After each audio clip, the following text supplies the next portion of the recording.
Les recordamos, por favor, que pongan sus teléfonos celulares en modalidad silencio.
Señoras y señores, tengan todos ustedes muy buenos días. Contando con la presencia del Ministro de Relaciones Exteriores, señor Alberto Van Claveren, la coordinadora residente del Sistema de las Naciones Unidas en Chile, señora María José Torres, el subsecretario de Derechos Humanos, señor Javier Altamirano, el representante regional para América del Sur del Alto Comisionado de Naciones Unidas para los Derechos Humanos, señor Jan Yarab, la directora del Instituto Nacional de Derechos Humanos, señora Consuelo Contreras, miembros de la familia de Hernán Santa Cruz Barceló, autoridades presentes, invitados especiales, miembros del honorable cuerpo diplomático y organismos internacionales, directores del Ministerio de Relaciones Exteriores, académicos y organizaciones de la sociedad civil, damos inicio al octavo Diálogo Hernán Santa Cruz, co-organizado por el Sistema de las Naciones Unidas en Chile, el Ministerio de Relaciones Exteriores y la Subsecretaría de Derechos Humanos de Chile, con el liderazgo técnico de la Oficina Regional para América del Sur del Alto Comisionado de Naciones Unidas para los Derechos Humanos. La serie de diálogos Hernán Santa Cruz se ha desarrollado desde el año 2020 en diversos países del mundo. Se encuentra inspirada en el ideario del diplomático chileno Hernán Santa Cruz Barceló, quien realizó una enorme contribución a la integración de los derechos económicos, sociales y culturales en la Declaración Universal de Derechos Humanos y busca justamente sensibilizar y fomentar el debate en torno a estos derechos. Hacemos presente que este evento está siendo transmitido vía streaming por el canal de YouTube de ONU Chile, @canal ONU Chile, con interpretación simultánea español-inglés e intérprete de lengua de señas. Para comenzar, invitamos al Ministro de Relaciones Exteriores, señor Alberto Van Claveren, a dirigirse a la audiencia.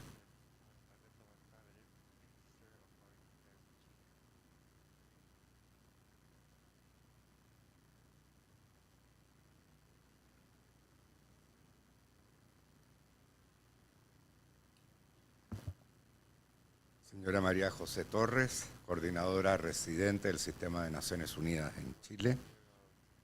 Señor Javier Altamirano, subsecretario de Derechos Humanos. Señora Consuelo Contreras, directora del Instituto Nacional de Derechos Humanos. Señor Jan Yarab, representante regional para América del Sur del Alto Comisionado de las Naciones Unidas para los Derechos Humanos. Familiares de Hernán Santa Cruz, autoridades presentes, invitados especiales, amigas y amigos todos. Para el Ministerio de Relaciones Exteriores y para quien habla, en especial, es un gran honor albergar la octava edición de los Diálogos Hernán Santa Cruz, iniciativa que lidera la Oficina del Alto Comisionado de las Naciones Unidas para los Derechos Humanos desde el año 2020, con el fin de promover el intercambio de ideas y experiencias en materia de derechos económicos, sociales, culturales y ambientales. Es un verdadero honor, porque se trata de la primera vez que Chile acoge estos diálogos, que llevan el nombre de una de las figuras más destacadas de la historia diplomática de nuestro país, y a quien hoy rendimos homenaje. Hernán Santa Cruz Barceló dejó una huella imborrable en los orígenes del multilateralismo moderno y del derecho internacional de los derechos humanos, sentando las bases de los principios que han inspirado la política exterior de Chile hasta nuestros días. En 1947, Santa Cruz, entonces un abogado sin mayor experiencia diplomática, fue nombrado por el presidente Gabriel González Videla como el primer representante permanente de Chile ante la naciente Organización de las Naciones Unidas. The new Dudó en Organization aceptar el of encargo United Nations in por Chile considerar que took the carecía de role, la considering trayectoria that adecuada para it tan lacked the importante tarea. trajectory for such an Finalmente, important task, accedió so a he couldn't asumir take la it. tarea que se le So then encomendaba later bajo he la took the convicción role de que el under futuro the de la conviction humanidad that the future dependía de of una humanity comprensión global depended de of los a global problemas que la afectaban en comprehension su conjunto. of the Por ello, issues.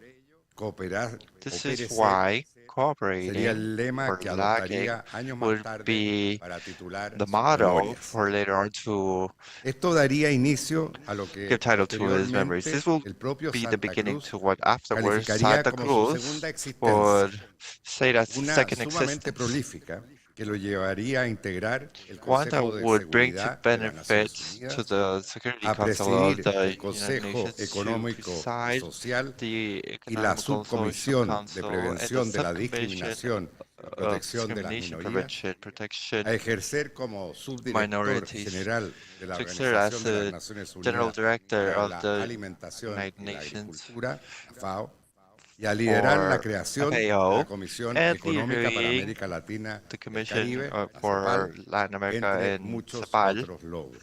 amongst many other Ahora accomplishments. bien, de su fecunda actividad So now, internacional, el hito más for this valorado por Santa international Cruz activity, the fue su most participación valued en el Comité milestone de was his Redacción participation de la in the Declaración committee of the Universal drafting de of Derechos the Humanos, International Declaration presidido of Human por Rights, Eleanor decided Roosevelt, by y de la que se cumplen Eleanor 75 Roosevelt, años el próximo 10 de 75 diciembre. years old in the A following propósito 10th of de su December. participación en esa Speaking instancia, about his Santa participation in Cruz that pasó de instance, ser Santa casi un Cruz total went from desconocido en el being ámbito unknown internacional in a the ejercer una international fuerte environment influencia to en el exerting comité a de strong redacción, influence in the committee, quedando in por the hacer drafting presente committee, la voz no solo del making present pensamiento not only humanista the voice of the latinoamericano, humanist sino que thought también del from mundo Latin en America, desarrollo, but as well of the posición que con developing world, frecuencia lo position enfrentó that con las potencias frequently industriales faced de with Occidente.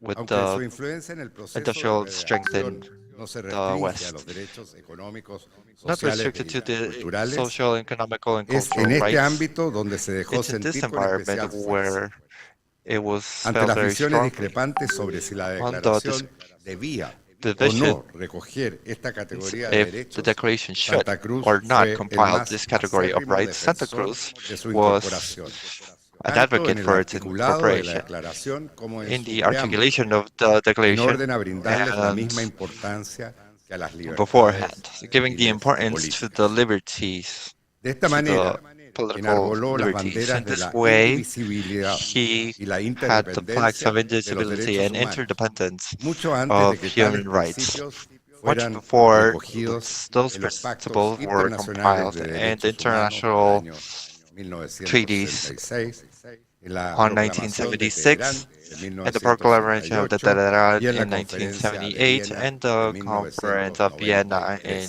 1993. Tanto 1993. Santa Cruz como otros juristas y Santa personalidades Cruz and diplomáticas other provenientes de diplomatic países personalities latinoamericanos from jugaron un Latin papel America preponderante en esos años, played a preponderant role relevando la during those tradición years, latinoamericanista por los highlighting derechos the humanos y la Latin democracia. American tradition for human Se rights suele and olvidar democracy. que la Declaración We Americana forget de that the Derechos y Deberes American del Hombre Declaration of fue Human adoptada and meses antes Duties que la of Man propia was adopted Declaración months Universal. before Otros tantos the hitos previos Universal suelen ser Declaration. ignorados al Different momento de milestones revisar are la historia ignored while del derecho reviewing the internacional de los history of derechos humanos. international Ahí, rights, entre otras human cosas, rights. radica la Among importancia other things, de there's an relevar el importance papel que of jugó don highlighting Hernán the y otras role that Mr. personalidades del sur Hernan global played and en la other conformación de personalities esta of disciplina the del Global derecho South internacional under this humano. discipline of Esta international oportunidad rights.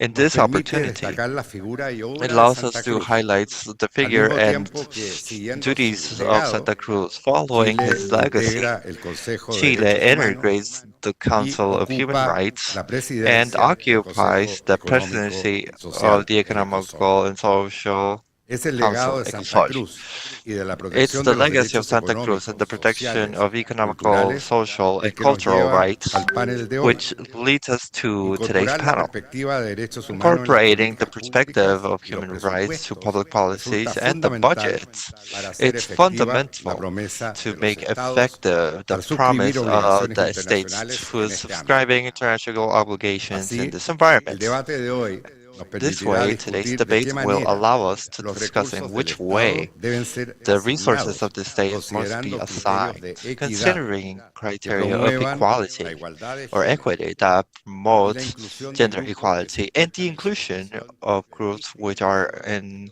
discriminación o discrimination, under exclusión. discrimination or exclusion. Asimismo, este And in diálogo this nos way, permitirá the evaluar dialogue cómo will allow avanzan los us to estados assess en el cumplimiento de sus how the obligaciones states are en making materia de progress in derechos complying with their económicos, sociales obligations y in culturales, matters of social and incorporando economical principios rights, relevantes como incorporating la relevant transparencia, principles la or rendición de cuentas transparency, y la participación ciudadana. accountability, and citizen Finalmente, participation. quiero agradecer a los que Finally, fueron I'd like to thank coorganizadores de este evento, the el co-organizers Sistema of de this Naciones Unidas event, en Chile, the la System of United Subsecretaría de Nations in Derechos Chile and Humanos the del Subsecretary Ministerio de of Human Rights, the Justicia, Ministry of con Justice el in Chile, liderazgo técnico de la Oficina with the Regional technical para América leadership Latina of the y Regional América del Office of Sur, Latin del Alto Comisionado para Pan los Derechos American Humanos. La colaboración for de Human Rights entre estas collaboration instituciones hace between posible este these espacio de reflexión institutions makes sobre this una de space las temáticas possible for fundamentales reflection. One en el of the topics which contexto is de fundamental in the recuperación global context of post-pandemia. global recovery Les deseo a las y los post-pandemic. panelistas que I tengan un wish fructífero the intercambio panelists y have a la a audiencia fruitful que exchange disfrute and the de audience este that you interesante enjoy debate. this Muchas interesting gracias. dialogue. Thank you very much.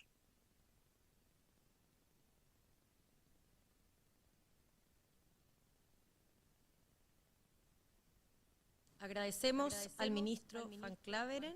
We thank the Minister Van Claveren to continue. We will present the words of the High Commissioner of United Nations for Human Rights, Mr. Volker Turk, through video.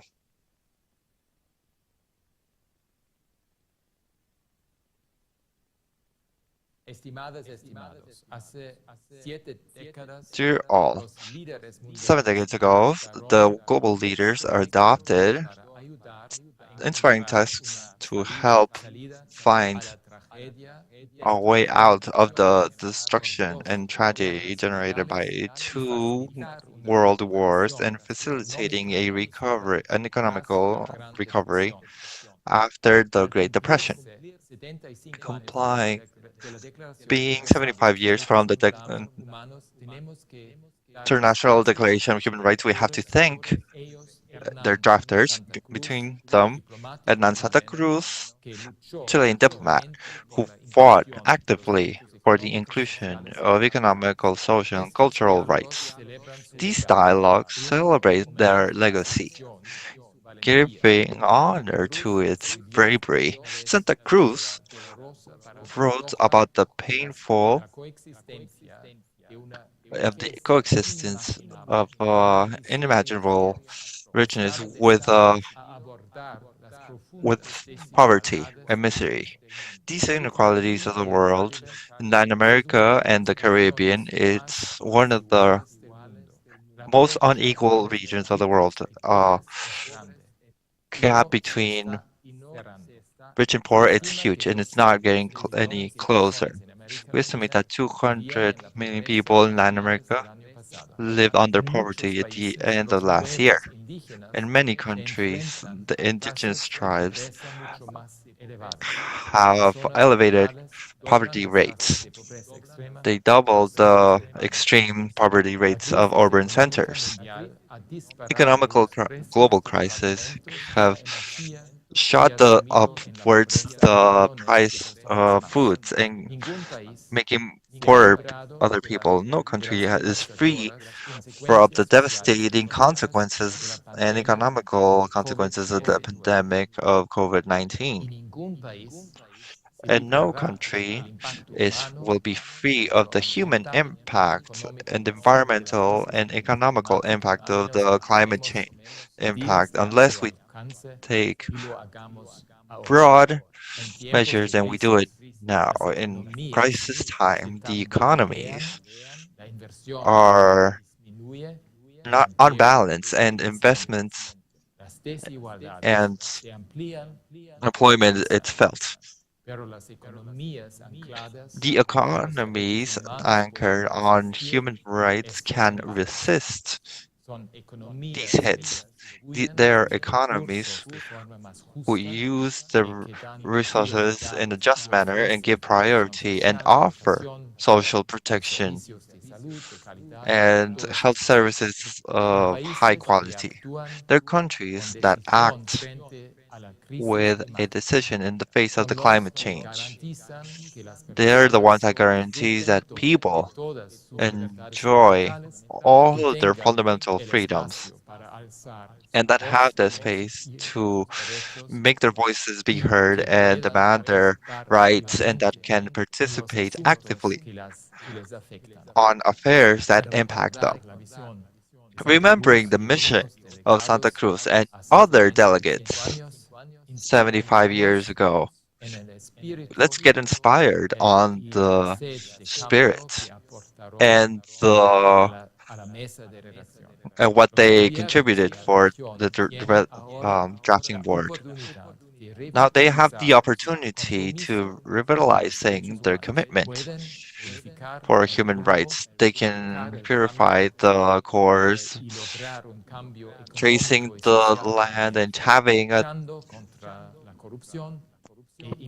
fighting against corruption and driving budgetary reforms that are more just from those that are in a better situation and that mobilize resources in order to accomplish the realization of economical, social, and cultural rights. Going over policies, plans, and economical programs and the obligations and principles of human rights, and guaranteeing that the national budgets reflect provisions for solid investments in economical, social, and cultural rights. And as well, in the efforts in order to reach the Agenda 2030 and their objectives of sustainable development. Under this region, we are getting big leaps towards higher collaboration in fiscal systems, sustainable programs, and inclusives. They're welcome. And I resonate from the National Treasury Secretary to a drastic reform of the financial architecture in the international environment.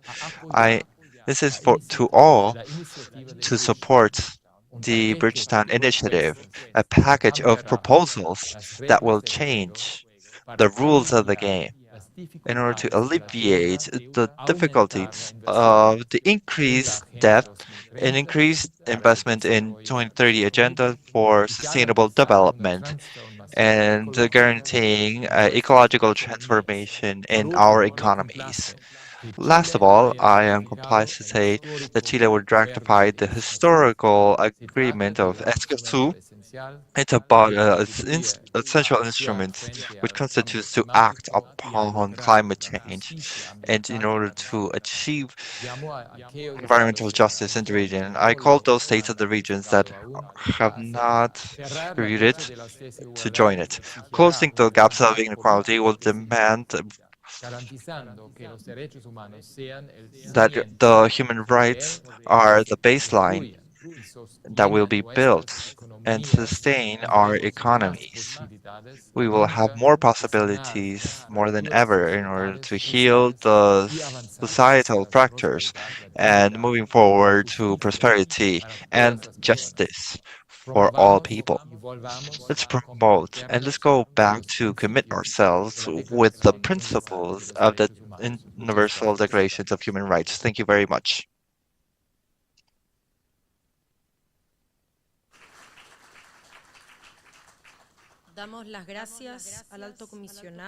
We thank the High Commissioner, and we will invite the coordinator, Mrs. María José Torres, to take the floor.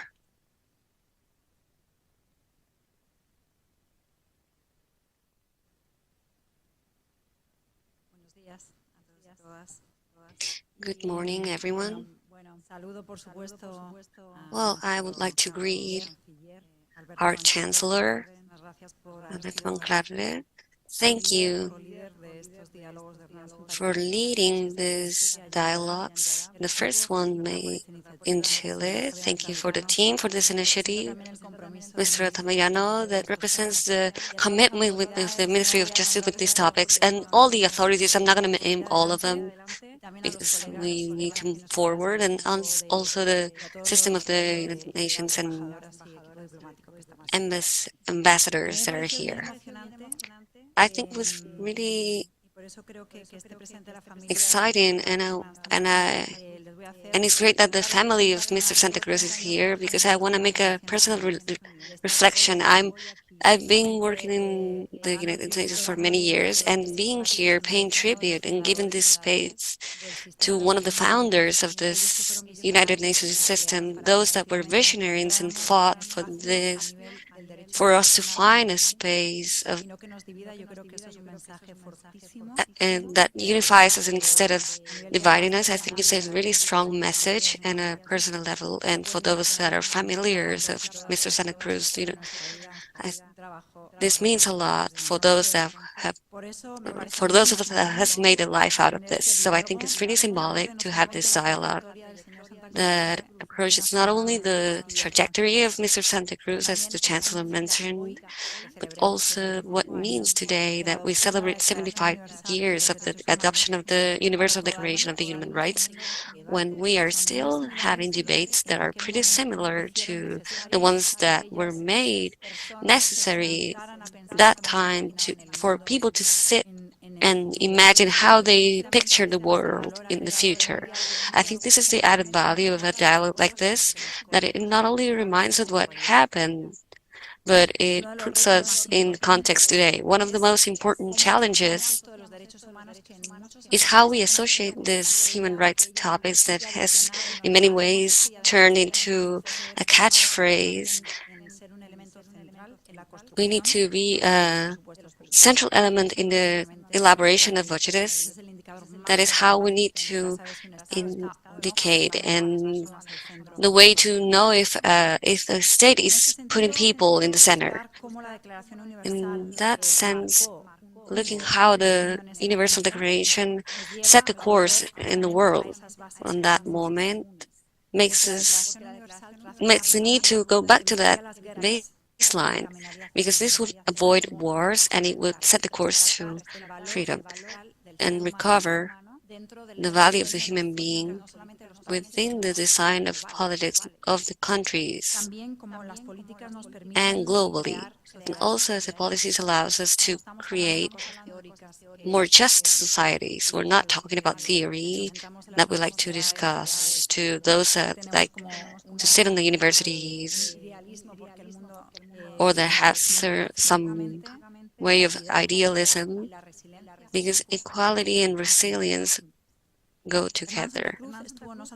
Hernán Santa Cruz was present not only in the Universal Declaration of the Human Rights and in the foundation of the United Nations, as the Chancellor and the High Commissioner mentioned. He founded the I think it's a great honor from this space in the American Continent to have a commission. I think it's a luxury for our colleagues that are here. I think this is something that created a baseline and the social right, and it's continuing to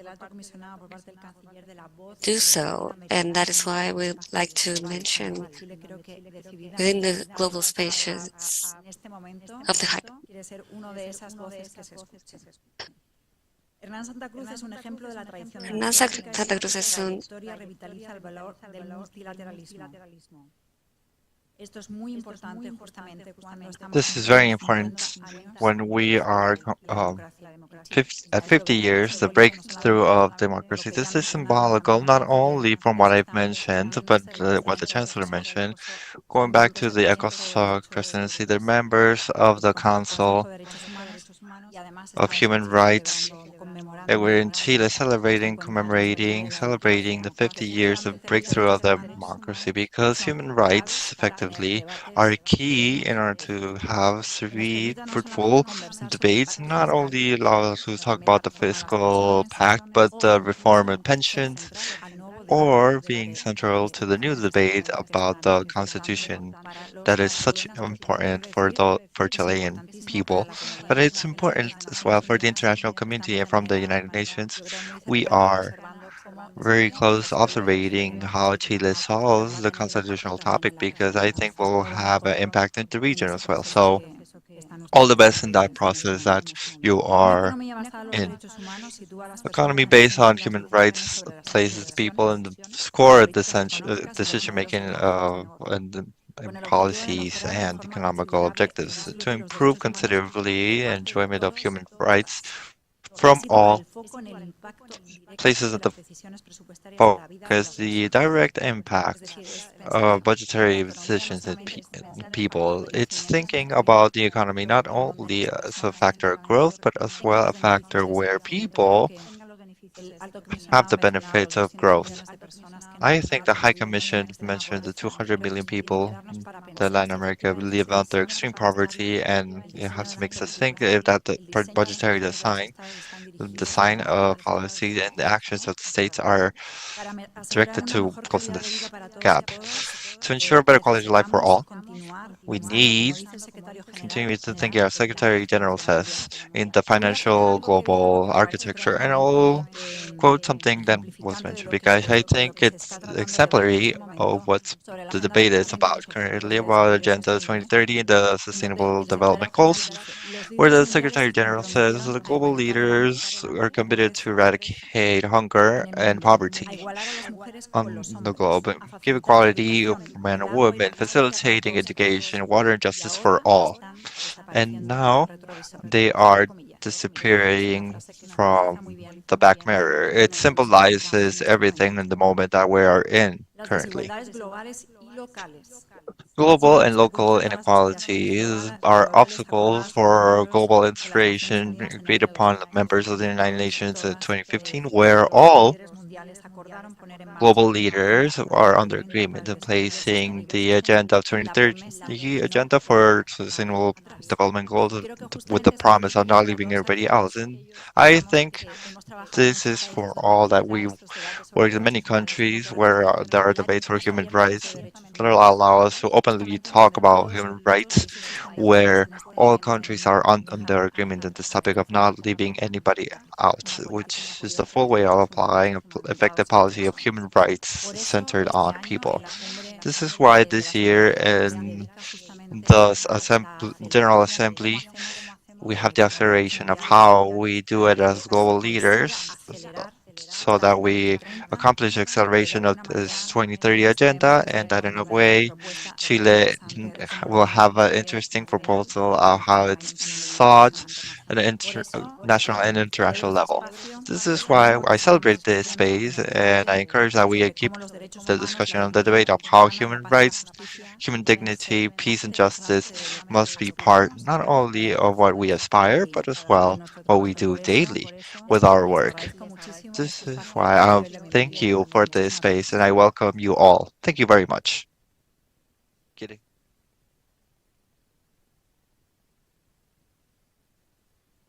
Damos las gracias a la coordinadora residente We y a thank the continuación tendrá resident lugar el coordinator, panel sobre and recursos públicos y la now we will implementación have the efectiva de panel derechos. of public Por resources ello, and invitamos al effective escenario implementation of a la rights. That is why moderadora, we señora invite the Matilde Burgos, periodista y conductora de moderator CNN Matilde Chile, Burgos, a la señora journalist Julieta and conductor Rossi, of miembro del CNN, Comité de Derechos Julieta Económicos, Rossi, Sociales y Culturales member de of las the Naciones Committee Unidas, al of señor Economic, Pablo Social, and Jorquera, Cultural Rights of jefe the de United estudio de la Nations, Dirección de Pablo Presupuestos Jorquera, del Head of Ministerio de Studies of the Hacienda de Budget Chile, Department of the y Ministry al of señor Finance of Sergio Chile, Chaparro, and encargado Mr. de Sergio política e Chaparro, incidencia de la Policy and organización Advocate Tax Manages Justice Network, coordinador del Justice área Network, and internacional en la coordinator ONG of the colombiana de international area justicia. on Antes de ONG continuar, queremos Colombian hacer of presente que a Justice. partir de este momento, Before we el continue, público we want presente tendrá la to oportunidad de mention that proponer preguntas a los from this moment panelistas on, por the public escrito.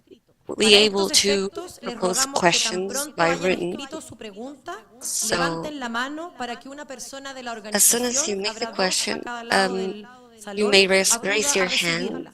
En and a caso de member of the requerir un organization will lápiz come o to un collect it. papel, les If you rogamos need a igualmente pencil or levantar la paper, mano. El paper, público please virtual raise your podrá hand as well. formular también The sus virtual preguntas a través del chat audience de can YouTube also submit y their las preguntas questions serán through the YouTube seleccionadas en chat. relación al tema. Questions will be selected Ahora based on the damos la content. palabra a la moderadora Matilde Now let's Burgos give the para floor to iniciar the este panel. moderator, Matilde Burgos, to kick off the panel. Thank you very much, Catalina.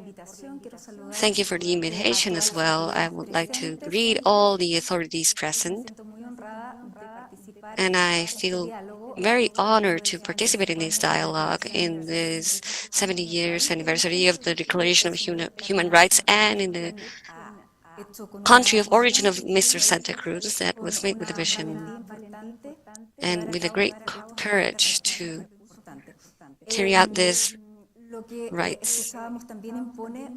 What we heard also imposes a sense of urgency about the work that we need to do. All the necessities that are coming up by the pandemic and the climate change and war, and it's a challenge, and of the challenges that keep adding up every day. And I would like to start the conversation, and we will add you later through the questions, so please write them down to incorporate them to the panel. Let's start a conversation. I would like to greet again Julieta Rossi, members of the Committee of Economic, Social, and Cultural Rights of the United Nations, Sergio Tabarro, Policy and Advocacy Manager of Tax and Justice Network. Thank you for being here, and let's start with Julieta in order to know effectively what have been the directions you have been able to design and how these can be implemented in the countries that have taken these measures. Thank you, the High Commissioner of the United Nations and the Government of Chile, for the invitation to participate in these dialogues that are very relevant, placing in the center, guaranteeing social and environmental rights and honoring Hernán Santa Cruz. That was key in the incorporation of the Universal Declaration. Very briefly, I think it's important placing normative realizations organized by the committee during these years, and as introduction to focusing on the topic of relationships between human. In these years, I would say in three central planes, we've seen and we've viewed effectively implementations of normative development. On one hand, conceptualization of social cultural rights as fundamental human rights and equality with the civil political rights. We know what the Universal Declaration is at a international plane. Then there was a fragmentation for this in a way of inferiority plane to civil and political rights. There's a conceptualization in all the United Nations committees and in the High Commission organ that are placed in inequality with the same hierarchy, placing in the focus point interdependence, interrelationship, and indivisibility of all rights. On the other hand, through these years, there's been important development for the normative content of social and cultural rights. Decades ago, there wasn't such clarity about what we spoke about for water rights, health, housing, but all these contents have been precised. And rights like land rights, science rights, and the right to sanitary sustainability as a human right. And it places in the core this acknowledgement in order to face the emergency of climate change. As we saw one of the most serious threats that we face as humanity. And for the international justice mechanisms as well, because we have a facultative insurance that ensure a protection mechanism for citizens in order to present a right violation case. That's one of the gaps here. And in 2013, this gap is being closed for increasing the demand for this rights. Inter-American systems were little years ago. In 2017, the Inter-American Court has adopted the doctrine of direct justiciability of these rights. It is very important because currently the court and Inter-American system in general terms, it's approaching the issue of social rights directly using the norm of Article 26 of the Convention and other treaties of the Inter-American system. I also want to mention that a fundamental topic that has been mentioned, and it's equality and non-discrimination of sustainable in order to protect and adopting measures for specific groups in the situation of higher vulnerability in more disadvantaged groups, or during tribes, women, Afro-descendant groups. I will not mention all, but as a parameter as well, in order to assess vulnerabilities to social rights, equality and non-discrimination and sustainative. It's fundamental. And the precision of the obligations, state obligations, the international framework says that states must adopt in order to give effectivity to these rights to the maximum available sources. The pact places a call out or incorporates the issue of resources that need that they are dedicating higher amount of resources that's available. Specific declarations with the Committee of Rights to Children, the different committees of the United Nations have placed in the agenda as a focus point of their work the relationship between rights, equality, and resources. We cannot think of normative development only or legislation. There are a lot of acknowledgments of a normative level, but if we don't frame or relate with budgets with effective resources, these rights are simply written on paper. I think there's a conscience, at least from the international perspective, there's a huge conscience that is necessary to place focus on resources of how the states spend and assign budgets configure their budget and how they collect that money as well. Without resources, there's no rights. Without redistribution of resources, there's no equality, and we cannot aspire to democratical society which are just and inclusive. And these parameters, based on the focus of rights, equality, and gender equality, condition the discretionality of the states. The states, they don't have freedom of acting or free will for their budgetary system. They have clear guidelines, clear parameters in order to generate these public policies linked to resources. The international standards have established that states have precise obligations, as it was mentioned before, in the allocation and collection of resources.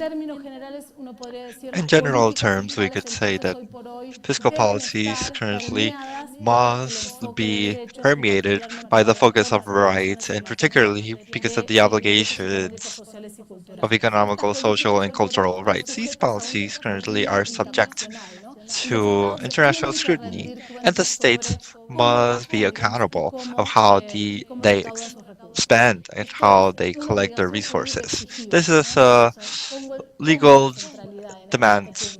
I place centrality on this point. No discretion from the state needed, but currently we could clearly affirm that there are judicial mandates behind these guidelines for these parameters. If we would have to fast say one of these parameters, states must assign or allocate resources to satisfy rights of the most disadvantaged sectors of society, and in crisis time or in times where there's not enough resources, in order to promote sustainable equality from the perspective of intersectionality. Women rights in the general tribes, disabled people sectors in Latin America that are under a social exclusion place from a cultural perspective. States must to impede stagnation, bias in prohibited sectors, for example, migration. This is a situation that is verified frequently in our countries. Migrants are left outside for social protection or social assistance. This clearly it's prohibited. On one hand, states must assign resources to satisfy essential levels or minimal levels for social, economical, and environmental rights. When there's scarcity, always resources are finite. There's distribution of resources, so the states must dedicate their efforts in order to guarantee these minimum levels. I always think rights to health, they must guarantee a system of primary attention which are robust and are accessible to the population. And on the other hand, there's a clear mandate of non-regression. States must progressively comply with additional levels of economical, social, and cultural rights, so they cannot go back in that journey. Only in exceptional cases, regressive measures must could be valid. Can I continue a little bit? Yeah. And so there's other principles to the collection of resources, as it was mentioned before. In the last years, we placed focus on how states collect. So we must mobilize the maximum available resources, not only the resources from the fiscal year or that are in course, but states must mobilize resources. And for this, in the international focus currently, it's placed in the tax systems. And tax systems, there are some indications, some guidelines. For example, tax system must be progressive and not regressive. This means that they must charge in those sectors that have more capacity of payment and not in those that have less. In this region, we know their tax systems are regressive. They're linked or focused in systems which in indirect taxes over consumption and much less on profits and big uh, heritage as well. For the first round of interventions, let's leave it up to here because we'll talk about collection. It's one of our internal discussions of the fiscal tax about how we do it. In order to continue, I'll give the floor to Pablo because we have these judicial parameters for every state must work for the good of the citizens or public. We must have a focus for human rights. But how do we do it? That division line in which a state must provide for the vision of human rights. Where is this limit? And how could we do the distribution in a separate manner? First of all, I'd like to thank the Chancellor's Human Rights Commission and the invitation. Effectively, as a budget department, it's a question, it's in regard how to distinguish. I think the answer has to do because it's understanding that budget. Here the answer is not yes or no. It's not black or white. If we have or not. We have to add a little bit of edges. And understanding that a budget it's a cycle, as Julieta said, understanding that it's not only the allocation of expenses, but how do we do collection? We will see that later. But in regards to the allocation of the expense, that it's cyclical. We want to understand the initial part of the cycle, and the design of public policies, we must have the perspective of rights.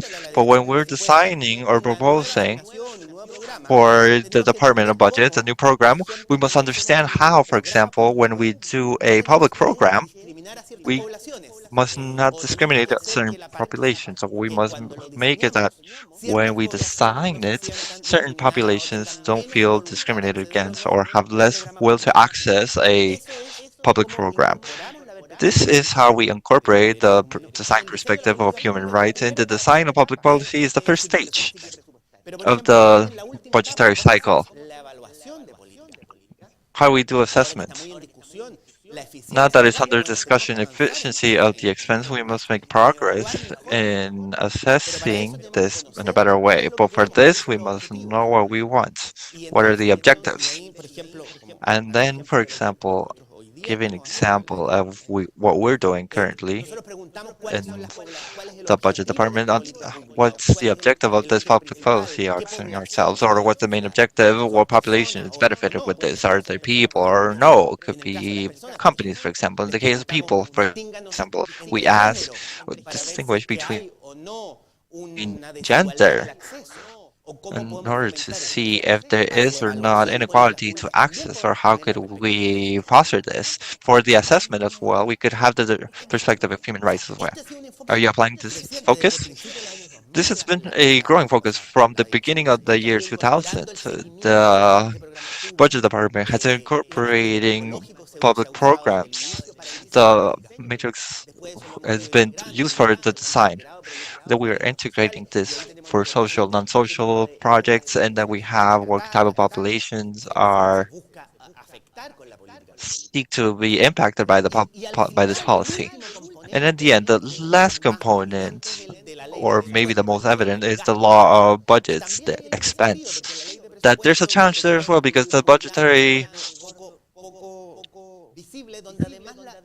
law it's less visible where orientation is an economical perspective. What will I do? Hire people, do an investment, not for what am I expending. So the challenge currently that we're doing, and we're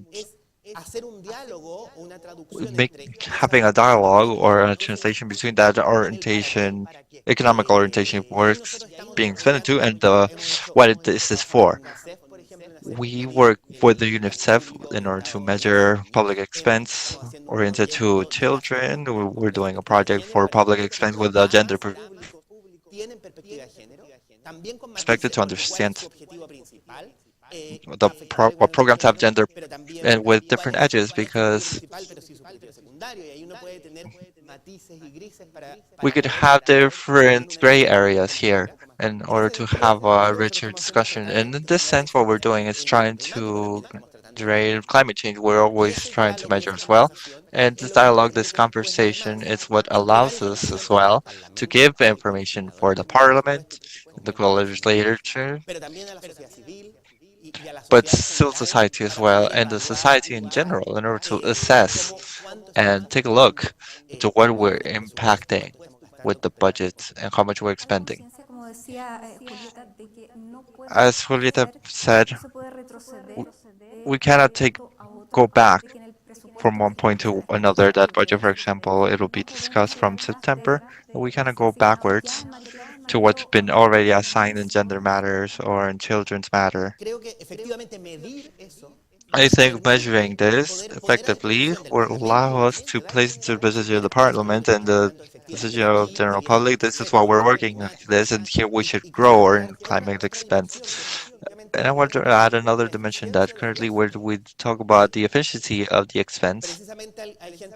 It's precisely there are people that propose to cut back on programs as a solution to the topic. What we say is that the other way around, we must look is to assess the program, understanding what's failing, because sometimes what could be failing is that our program has an objective to reaching this population, for example, and we're not considering in the design that certain populations have more difficulty to access that program, for example.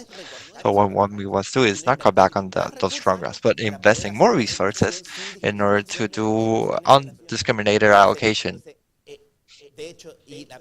So, effectively, we must give this information not to reduce budget, but to increase them, and that is a baseline that of what we're expending in order to make progress in equality. Okay, so now we need to know how do you obtain those resources? And Sergio could shed some light from the Tax Justice Network, which is the group that you represent, which is an NGO where a lot of experts participate, and where you've developed and have very clear what are the best ways to obtain this budget. What's the most efficient way? And I want to ask from the perspective that we're discussing here in Chile, what is most efficient? Impositive load or charge or facilitation of growth? That's the discussion today. Placing more taxes or generating more riches without impacting taxes. There are some that even say lower taxes to obtain a growth, which obtain more resources. To start, I would like to thank the invitation as well to the Chancellery, to the Subsecretary, and the System of the United Nations, and all the people that have worked to make this event possible. It's an honor for me to be here for the Justice Networks as well, to be able to participate in this dialogue. In regards to your question, I think it's necessary to make clear that increasing the taxes necessarily poses growth. There is no dilemma or a false dilemma by saying that increasing the tax necessarily will create obstacles for growth. It depends on the design, of course, of the tax reforms, but it's perfectly compatible with the objective of increasing collection and promoting growth and battling inequalities. I think many contexts, including Latin America and Chile, this is not an exception. Not only it is possible to reconcile more recollection with growth, but it's also necessary to foster the growth and strengthening the tax capability of the countries. Countries that have reached levels of competitivity of their economies have done so not only by designing social protection systems that are robust for the population, but also or the fact that they have a tax capacity that allows them to invest in infrastructure, which strengthens the competitivity with the private sector, provides quality services not only for population but also for companies. By this, they can survive in a competitive environment like the one we are living right now in the global economy. So the issue is that there have been myths that have been imposed. They're not based on evidence and they obstacle the discussion.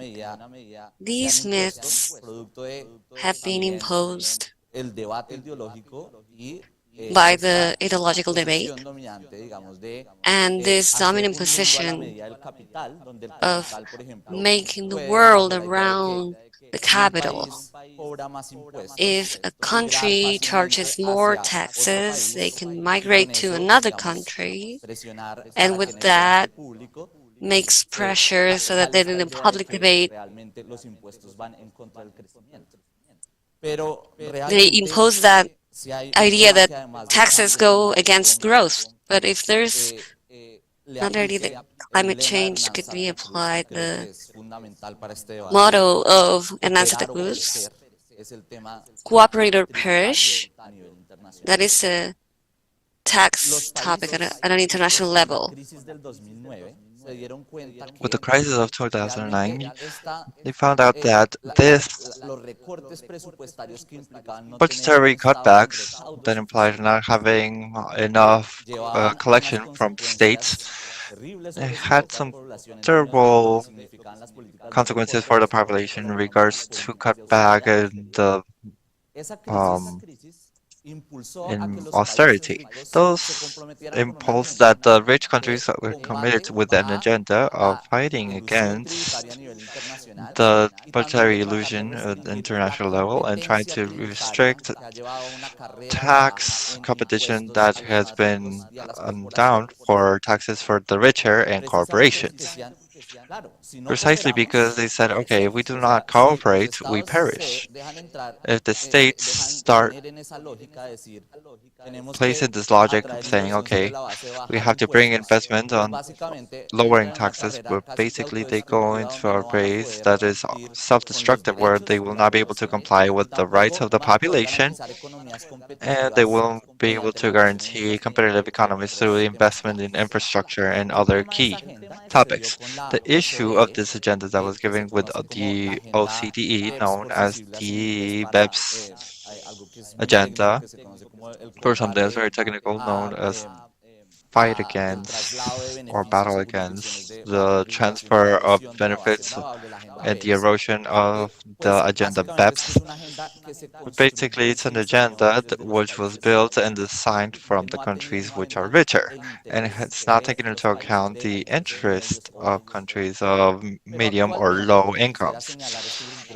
But I want to mention this has to do a lot with the discussions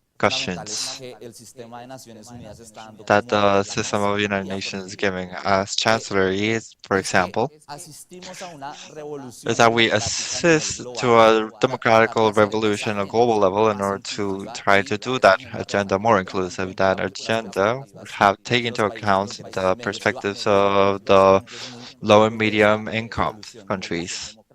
The first one is that last year on December, a resolution was approved in the National Assembly of the United Nations, imposed by the African nation, that calls to strengthen inclusion of tax cooperation on global level and ask for a report where the draft came out yesterday, where they asked for the Secretary National Assembly to making this more inclusive. And in this report, we propose a more role from the United Nations to replace or progressively supplement what the OECD is doing in this field in order to create a tax convention. or agreement. That topic is clear, has been impulsed by the African country, and the Latin American answer in the face of this change, the global scenario change, has been with the leadership from the Chilean government, for the Colombian and Brazilian government, who called for a summit, the first summit done 2 weeks ago in Cartagena, for a global taxing, including equitable, which, acknowledging this fact, tries to say the Latin American countries, because of not cooperating, we've faced a scenario of international discussion in a weak stance, where we have to accept the norms imposed, or we've not been part in the elaboration of this with our own interests. So from that summit, there was a creation of a permanent platform of operations in order to coordinate the positions of international negotiation, including OCDE and United Nations. And I think a way of doing follow-ups for Santa Cruz legacy is betting for that higher protagonism in the United Nations. That's really the OCDE agenda does that they haven't done. 10 years you've been with the BEPS agenda, but 60 years with the control of the standard, design for international designs for taxing. But not only with our assessment, transnational abuse has not stopped. So we need a role from the United Nations in order to making tax cooperation a reality. And I know in this sense that today with the contemporary challenges, we have the challenge as well that the goals are short-term because of the political cycle that each of the governments has. The governments need results within their mandate that goes against for a long-term perspective in this frame. And this we get debated. And as well, each of the ideologies of the countries integrate a agreement, or how do we continue this competition? But the question is, I want to ask Julieta, because you said, Julieta, that there are judicial or legal parameters that we must comply with in order to comply with the treaties and the agreements with the different countries. What has been the experience of the compliance of these judicial parameters? What are the examples that we can highlight as models to follow? What happens with the ones that do not comply? Well, I could say that maybe in global terms, as we have been seeing, and it's diagnosed, there's a lot of non-compliances.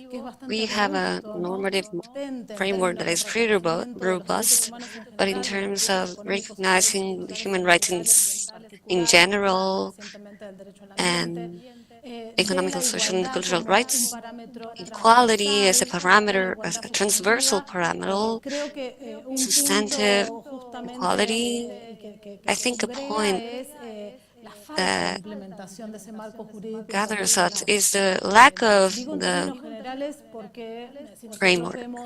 I think in general terms, because this was the diagnosis of the inequality and the lack of access to basic rights for many people, and the inequality and social exclusion. We can see that the system is not being so fruitful.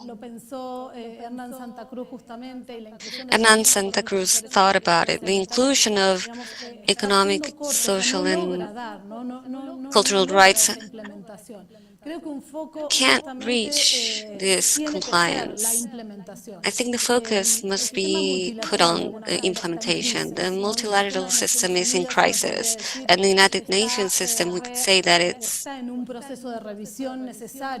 a process of revision, because the global institutions nowadays are not being accountable or for the challenges. So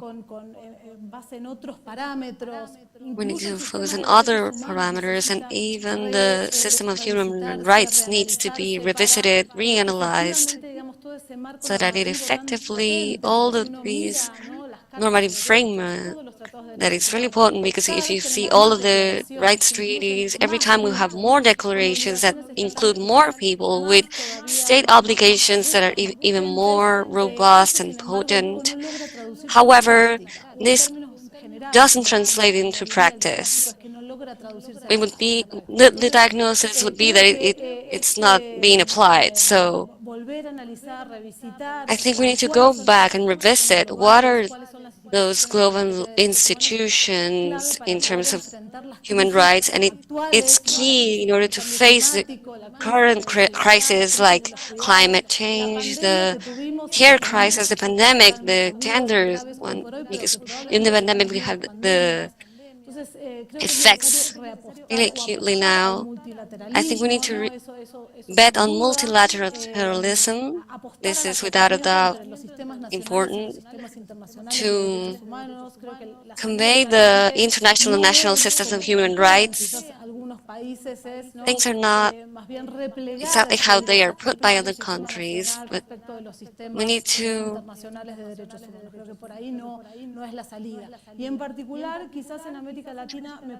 and in particular in Latin America, I think we need to reinforce the efforts.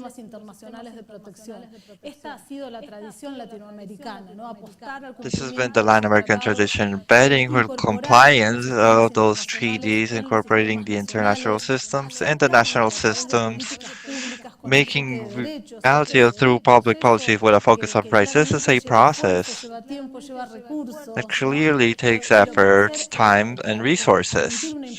But in order to have a real implementation, it's necessary to do this articulation and this mapping to standards and the principles that are there and exist in public policies and the judicial decisions.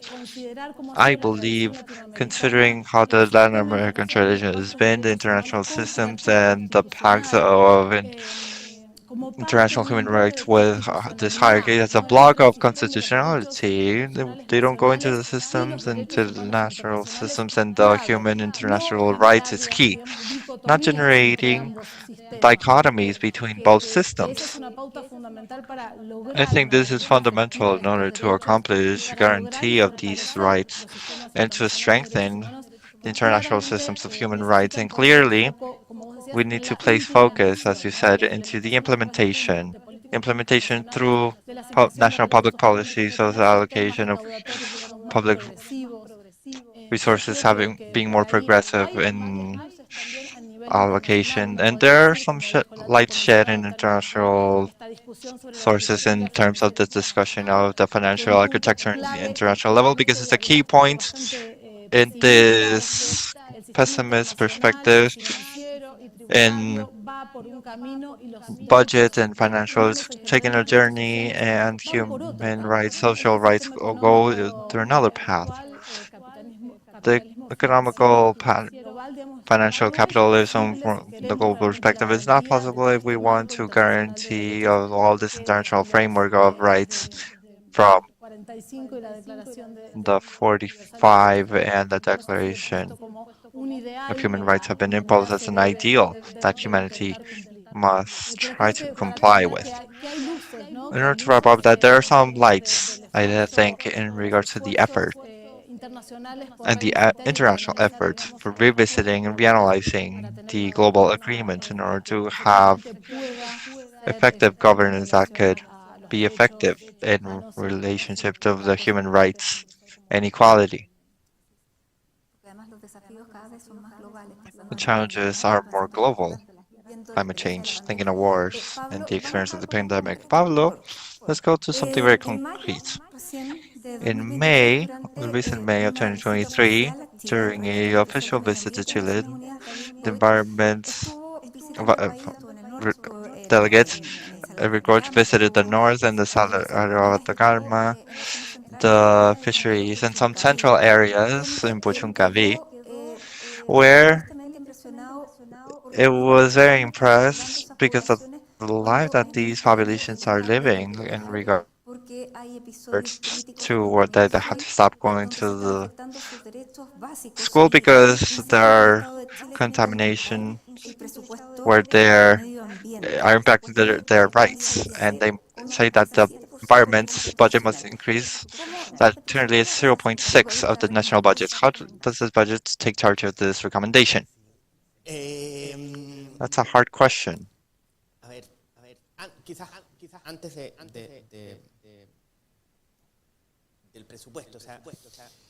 Before the budget, this in particular, it's a topic that needs a broader perspective. It's not only budget.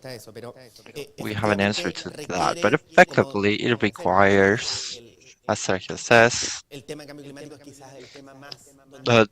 climate change is a topic where, alongside with taxing, where we require cooperation the most. And they're not only resources, but as well a regulation perspective, a much complex perspective. And we have some history previous to some things. We signed last year the CASU agreement. The High Commissioner mentioned it. We're preparing a reform to the assessment of environmental impact. We're going to do that topic. But as well, for example, we approved after 13 years of processing the SVAP law for protection of protected areas, which takes the protection of protected areas to the Ministry of Environment. So it's not only just more resources, yeah, because it brings more resources. I have the figures here, but not only more resources, but an additional outlook of how we face this issue. So regarding Interubutcavit, effectively, this administration presented through Codelco and ENAMI have materialized in a Bill of Rights, making progress in the wrap-up of refineries. So effectively, we have a series of elements that not only just budget, it's a much more complete perspective to face the issue. But as well, I want to highlight, relating it with what we spoke about it recently regarding budgets, the importance of measuring the budgets, of measuring and give accountability of the fiscal effort that we're doing in different parts. Effectively, here, the Ministry of Environment is a small ministry. Effectively, they have a very small budget, as we mentioned. But effectively, the effort, the fiscal effort done in climate change, it's much broader. We have to translate from the economical classification of the spends to the institutional, to the what this is being done for. And that's what we're doing. We did last year a pilot of measuring, and we went to see non-social social projects, what public programs that had their theory change, seek to have an impact on this. And 58 programs we reached that represent small effort, but it's 1.2 of the total budget. We start to grow a little bit more. That have an objective facing climate change. 15% of that is mitigation, adaptation, or mix, and those are orientation or international classifications. It's not a classification from us. It's the OCTA that says, okay, measure it with this methodologies. That's how we make progress. And where are those programs in different ministries? Not only in the Ministry of Environment and Agriculture, 20 programs, energy, economy as well. Okay, is it possible to measure success, seeing more the analysis of each of the budgets of how we're making progress for the community? I want to leave it up to here because we have a very short time. I want to continue with Sergio and with a last question for Julieta for the multilateral system, which is under crisis. But let's go to the topic of taxes. Taxes, you said, are necessary, are not counterproducing with growth, and that you say that we could conjugate so that they are go hand by hand. There are taxes a tool of focalization of resources that's much more efficient, more even than growth? Okay, so the issue that we must understand is that the capability to promoting the guarantee of rights and competitivity of economies requires public-private cooperations that are much more sophisticated every time.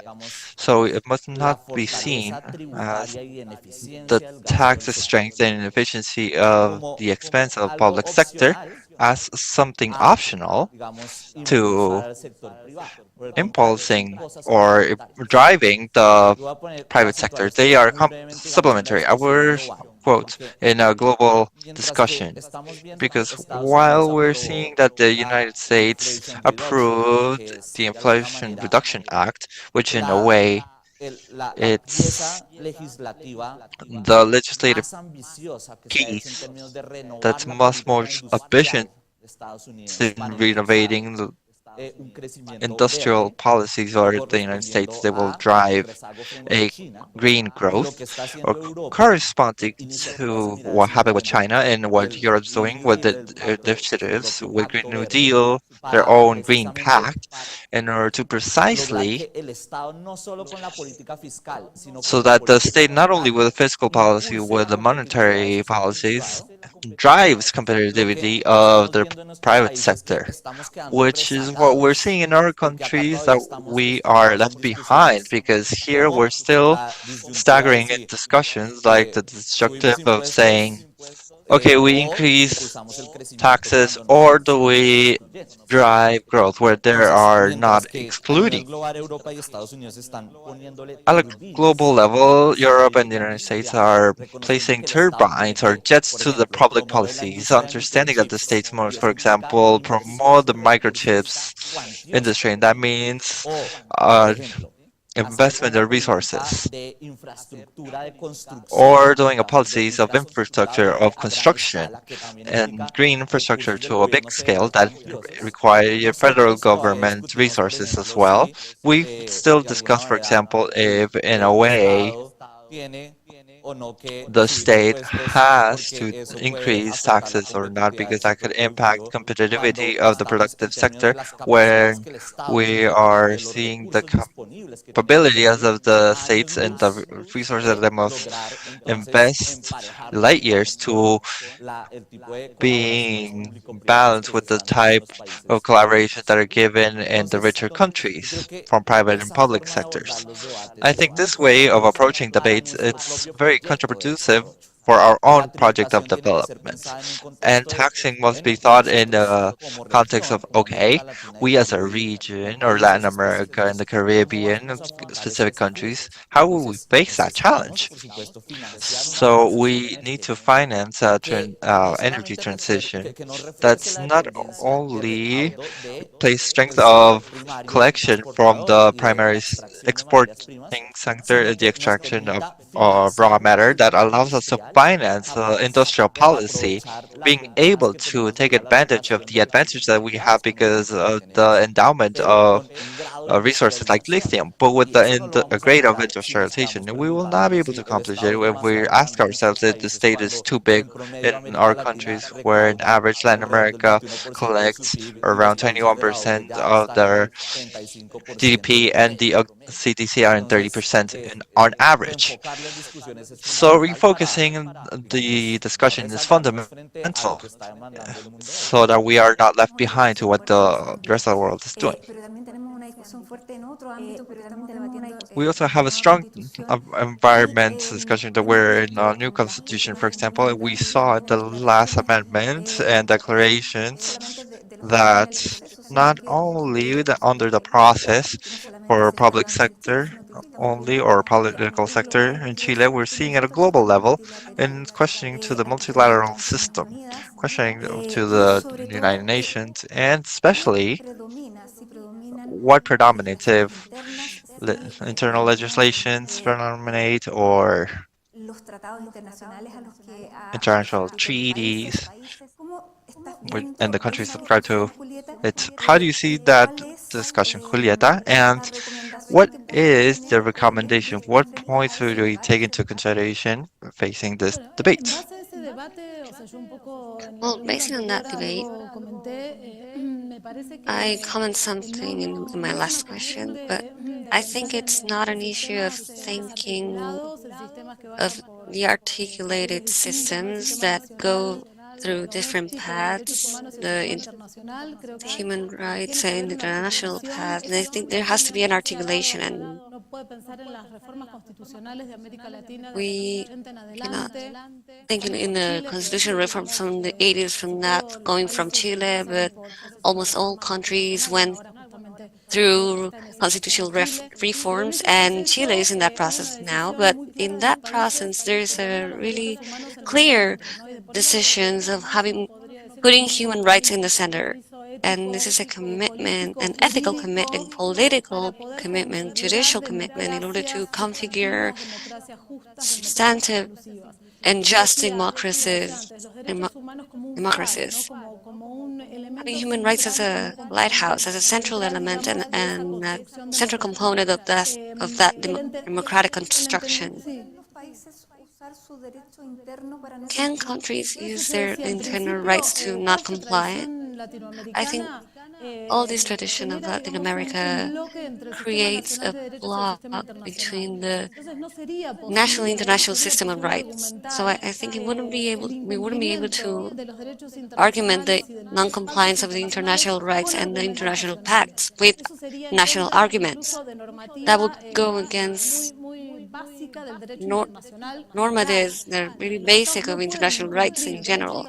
States cannot non-comply international rights with internal normatives. I think that Latin American tradition has moved towards articulating the systems instead of creating opposition, but interpretations that are harmonic between constitutional national rights and the ones protected in international treaties that are part of the internal rights. Generally, all of these constitutional processes have incorporated human rights at a constitutional level or supralegal in a top hierarchy. So I don't think it would be possible to create this fragmentation, this opposition between the national order and international order. There are arguments of international order that are pretty clear. If a state wants to go this way, it would non-comply a basic normative. Another principle is the pro homine principle.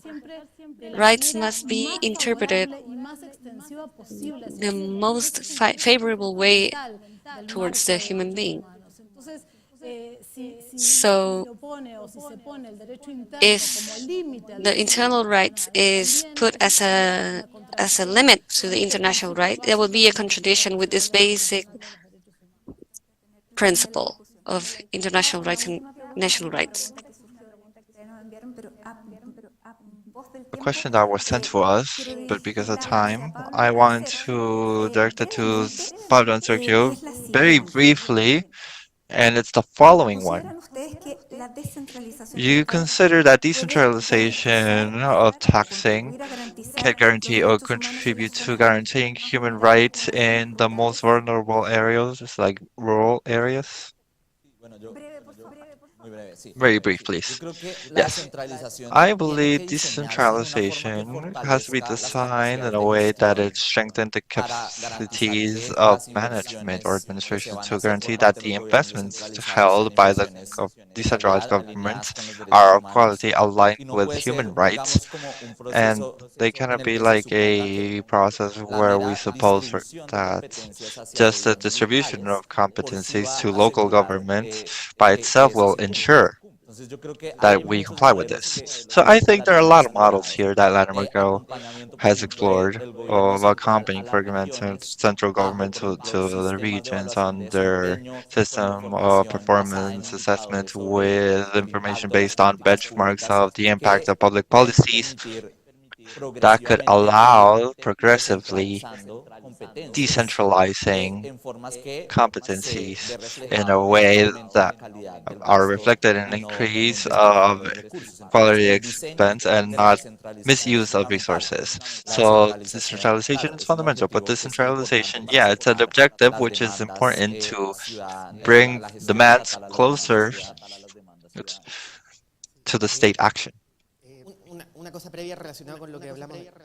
Something or what was mentioned in climate change, another element that public tax policies is not only collection, but certain modeling of behavior of people. So as well we could use, and in this, our administration is creating a package of corrective taxes, how we use tax legislation to model behaviors of certain companies and people to more sustainable behaviors. This is another path that we're doing, green taxes. And effectively, there's a path here. And regarding fiscal centralization, this administration presented a law of fiscal decentralization because it's a challenge. That's not so simple because effectively there's an element that Sergio says that we must progress an endowment for the region. We have to transfer certain competencies because it's in the local where we're closer to the issue, where we can make better oriented decisions to what the citizens need, but we must be wary and we need coordination inter countries, not only regionally speaking, because we cannot repeat inequalities because there are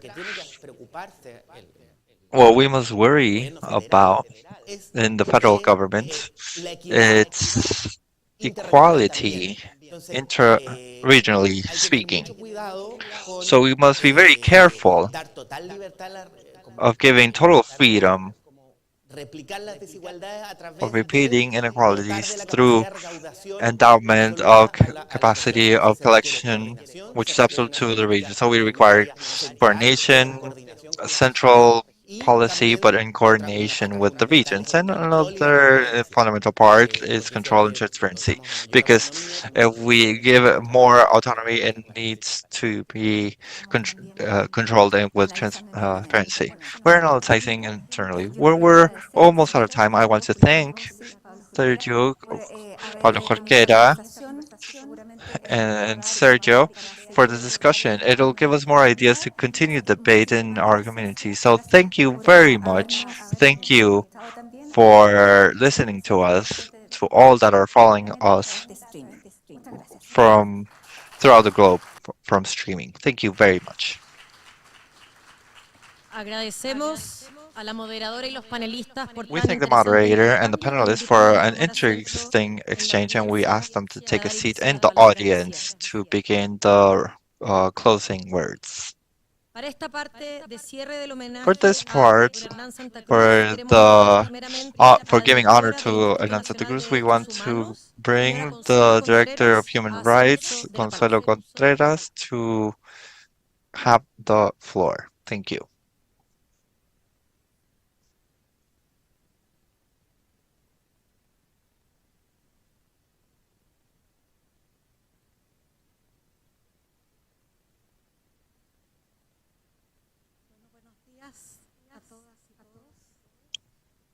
Welcome all.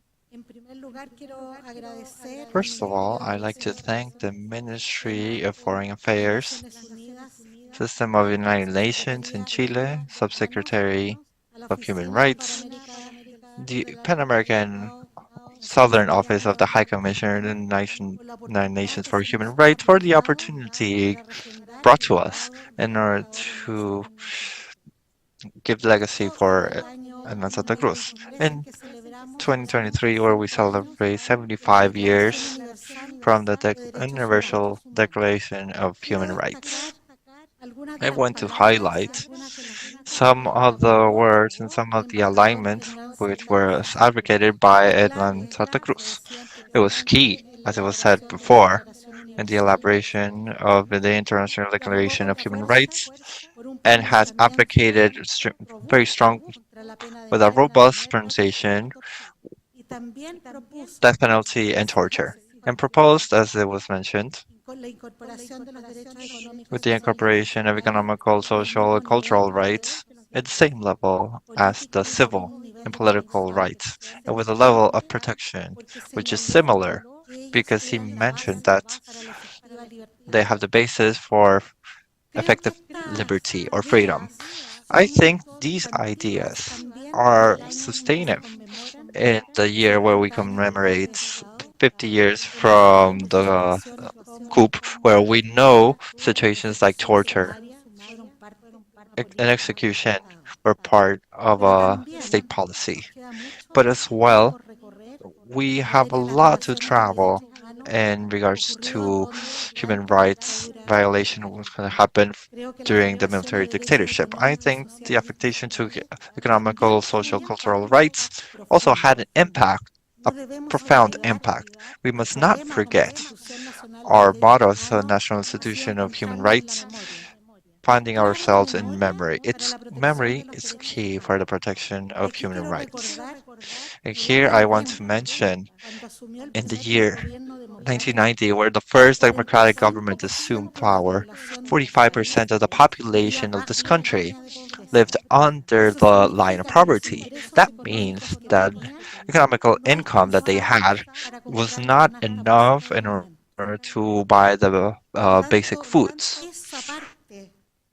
So that part from the affectation or impact of human rights are topics that are still needed to be studied in depth. A little months ago, I was gathered from the people of Villa San Luis, and I visited the region of Los Rios, and I was with the displaced people from Panguipulli. These are 3,000 countries that were displaced from that place, and not only lived situations of torture, uh, executions, and attempts to human rights of children, and was a woman that she wasn't supposed to not be violated in the complex by military men. They brought the little ones in the roof, and she was 13 years of age, and the biggest one had to run and hang themselves from the vines, and so they don't fall into the river and not be raped. All that part to violation of human rights that was not constitutive to or torture or did not result in death. The victims of human rights violations are there in a path to be studied and deepened and acknowledge and take charge, because those people live today with the pain that they lived in that moment. These are people that currently are 55, 60 years of age, they have children, and we know the complex trauma that they live that have suffered violations through human rights are overcome after 50 years. That's why we have a lot to work on. The National Institute of Human Rights is created in the year 2010. It starts beginning on June 20th, and I don't want to forget that they're product of the recommendations of the Truth Report and Conciliation. So even when we do not have power to act and act before 2010, we cannot forget the act that bring this institution, and let's remember and we offer our commitment in this year that we comply 30 years of the principles of Paris, starting from which the national institutions of human rights are created. I want to highlight, because we have short time, very briefly, that during this year the Institute of Human Rights has been reviewing economical, social rights. We have been in the landfill of Chimba in Antofagasta, where it's a landfill, and we're building around the landfill social homes, planned 9,000 social homes that look into the landfill that as well has been completed. I think around there are 3 more landfills that are illegal landfills. In that sector, yesterday, the community children marched and manifested themselves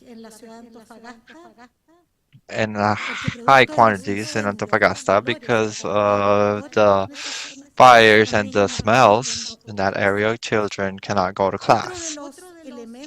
Another of the elements that we visited, and I will place 3 examples very briefly.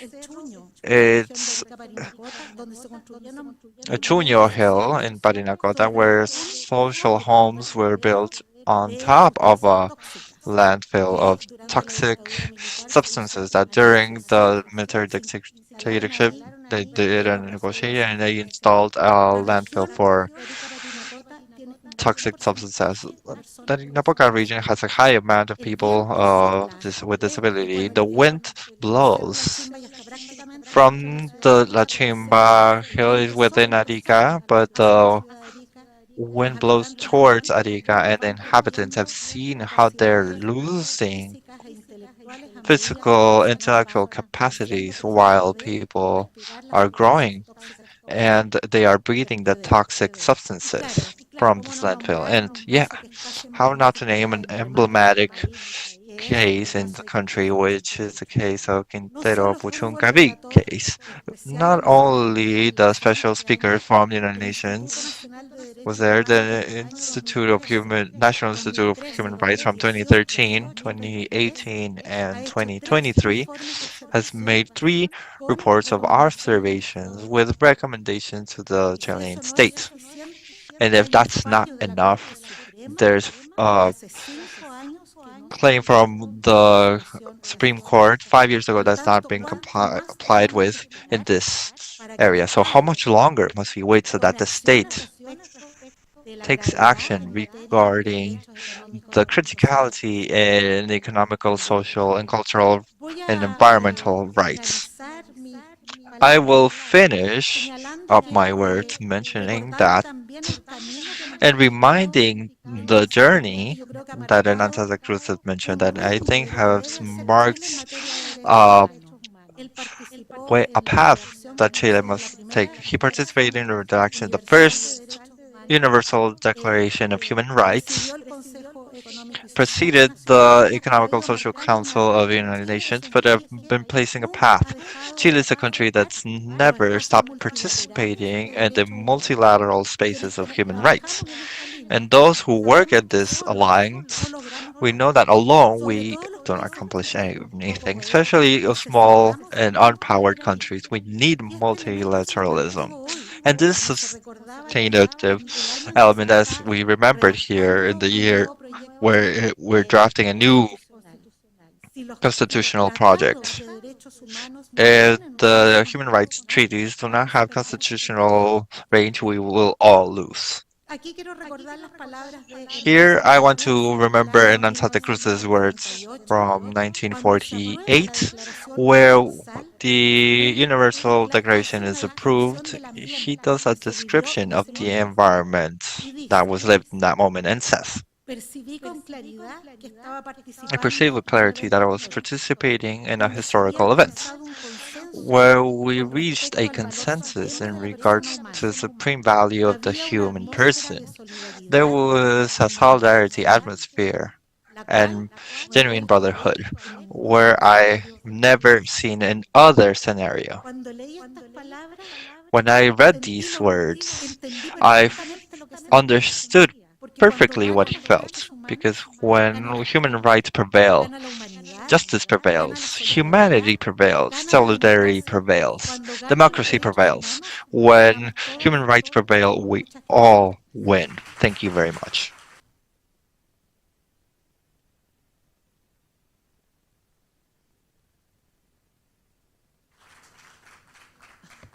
Agradecemos a la directora del Instituto Nacional de Derechos Humanos y a We thank the continuación Director al of señor Human Rights, Maximiliano and Santa up next, Cruz. Maximiliano Su Santa nieto, Hernán Cruz, Santa Cruz, pronunciará unas palabras en representación de su familia. grandson, will say a few words in representation of their family. Thank you. Good morning.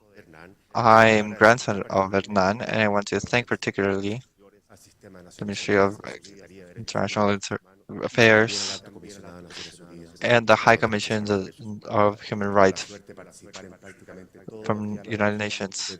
We've had all participated in all dialogues when it was launched in 2020. This is a year particularly important for Hernán, 75 years of the International Declaration, but also well 75 years of the creation of CEPAL. And from Raúl Previch, everybody thought that high participation in the creation of CEPAL was exclusive creation of Hernán and his team. As well as a moment particularly important for us in the moment that Chile and our ambassador of the United Nations assumes presidency and presided for Hernán in the principles of the United Nations. And they probably don't know it was one of the main cursors or bodies and has only been outside in the United States and was precisely in Chile from Hernán and has been memory, not only in memory, but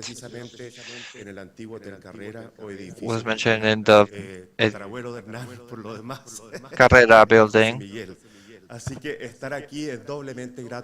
So being here, I'm very grateful for this. Now, more than the efforts of Hernán that's been remembered, especially by the Chancellor, work against racial discrimination, his work in regards to cooperation and technical assistance, his work in relationship to agriculture for the subject of the FAO, or president of the first global conference for the reform and the agrary. I think for me and the family, for Hernán, is how he framed all.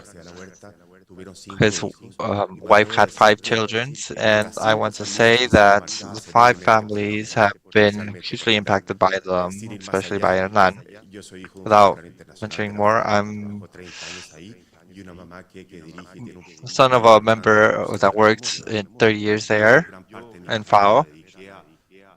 Most of my career dedicated to this ministry, to the multilateralism and the bilateral as well. There has been a year that I haven't found people that have never stopped talking about Hernán.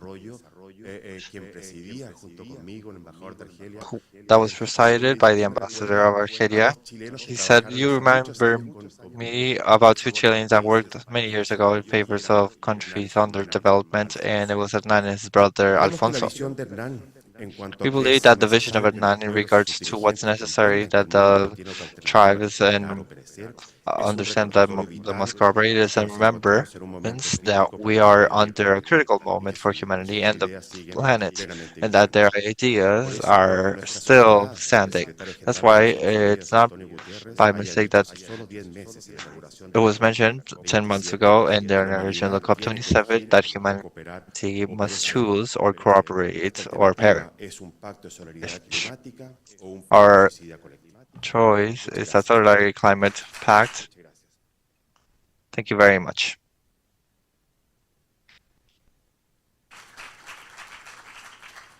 Agradecemos a Maximiliano por sus palabras y finalmente invitamos al I thank representante Maximiliano for regional his para América words, del and Sur we've de la Oficina del Alto asked Comisionado de Naciones the Unidas para los representative of Pan Derechos America Humanos, del Sur, señor Jan Yarab, Commissioner a for dirigirse a la Human audiencia. Rights, Mr. Jan Jarab, to talk to the audience.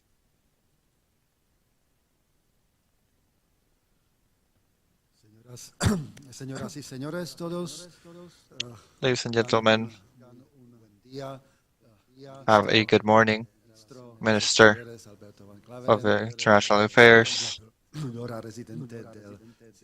Coordinator Resident of the Systems of the United Nations, Maria Jose Torres, Subsecretary of Human Rights, Altamirano, director of INTH, excelentes panelistas y our moderadoras, excellent panelists and moderators, representantes del cuerpo diplomático de representatives las of the autoridades diplomatic de la bodies sociedad of the civil y de authorities las of civil society agencias and hermanas de the Naciones brethren Unidas. agencies of the Pienso que United tuvimos Nations. un I think panel we've de had lujo, a realmente muy very great inspirador, panel, very y eso inspiring, es and una ocasión más de this pensar is sobre another la occasion interdependencia where we think de of los interdependence derechos políticos por of un lado y rights, los political rights on económicos one y hand, and sociales the a la economical and social, ambientales y cultural, and environmental, as was highlighted by Consuelo Contreras in esos her ejemplos, ¿no?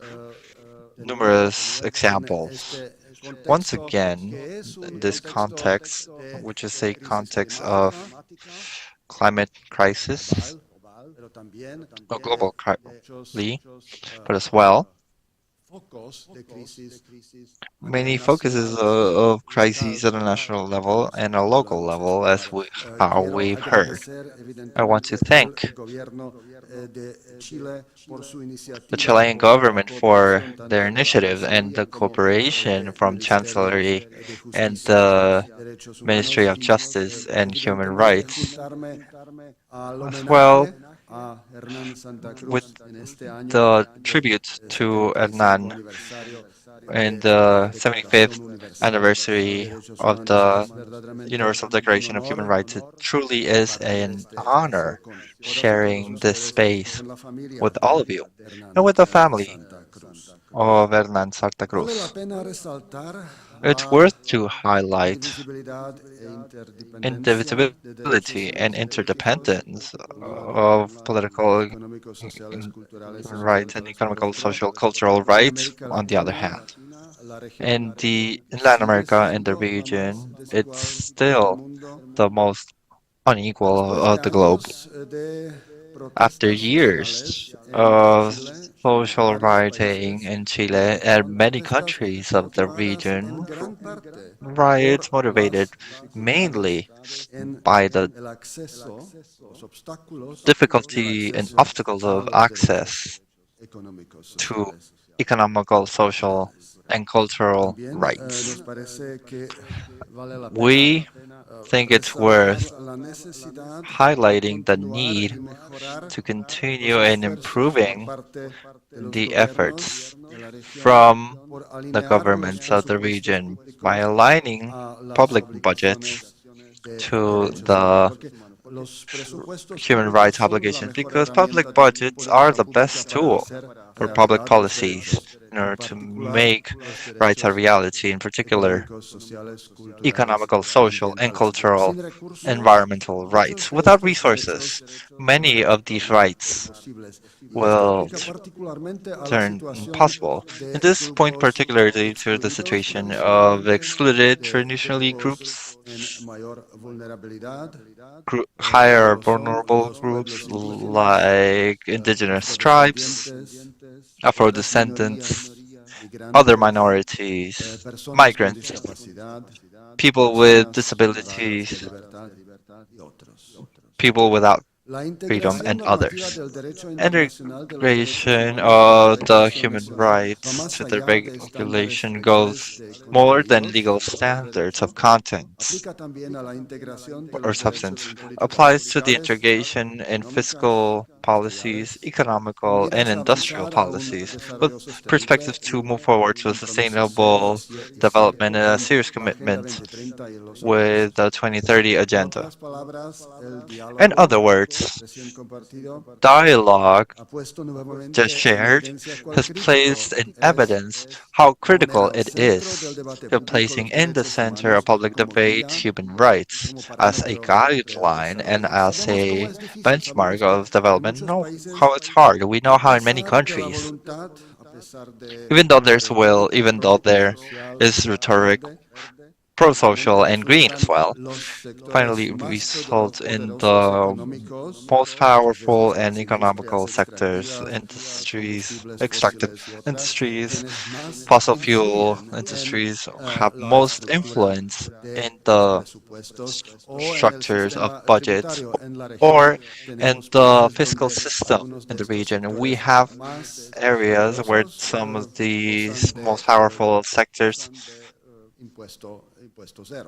have imposed a zero tax, like in some countries of our regions. In the spirit of strengthening the work of economical, social, cultural, and environmental rights and their link with budget, our regional office has worked more and more under these matters. If you allow me, I will mention studies about austerity measures adopted by countries like Argentina or Ecuador, make part of many years ago the development of benchmarks to identify the degree of enjoyment of economical, social, and cultural rights from populations in under vulnerability, like Afro-descendant population, Uruguay migrant population in Chile. The continuous work in topics of rights to healthy environment now extended to the collaboration with our Central America collaboration, thanks to a project financed by Sweden. In collaboration, we want to mention our collaboration commitment in research and dialogue with authority from the civil society and the academia. I wrap up expressing my thanks to all of your participation in this event, for your commitment with economical and social, cultural, and environmental rights, and expressing the hope that the dialogue is a first step for a scenario of reflection that allows us to move forward to more concrete actions for public budgets with a focus of human rights, in which our office can also give technical assistance. Thank you very much for your participation and attention.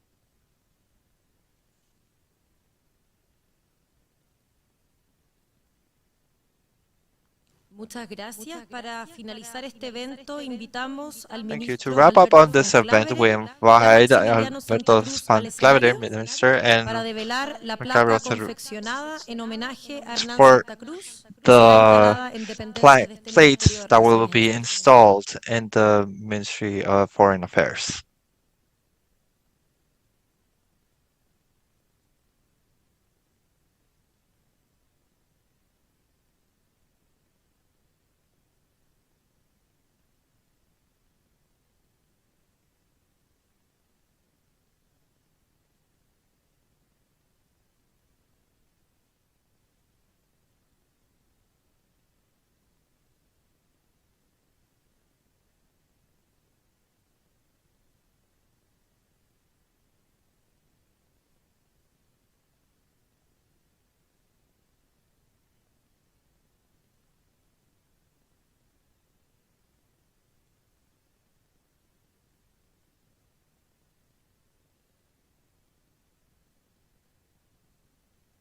Invitamos a los panelistas y a la familia de We Hernán invite the Santa Cruz panelists para and the una fotografía families también a of las Hernán Santa autoridades Cruz if you want to concernientes come para una up fotografía for a final. photograph, Le and the agradecemos a authorities los for a demás final participantes, picture. And panelistas y we thank oradores, the la rest of the asistencia del público participants and presente y la audiencia speakers and the virtual. assistants Le invitamos of a todas the y todos a audience and trasladarse al virtual hall para audience. We invite compartir un all of you café. to go to the Muchas hall to gracias. share a coffee. Thank you very much.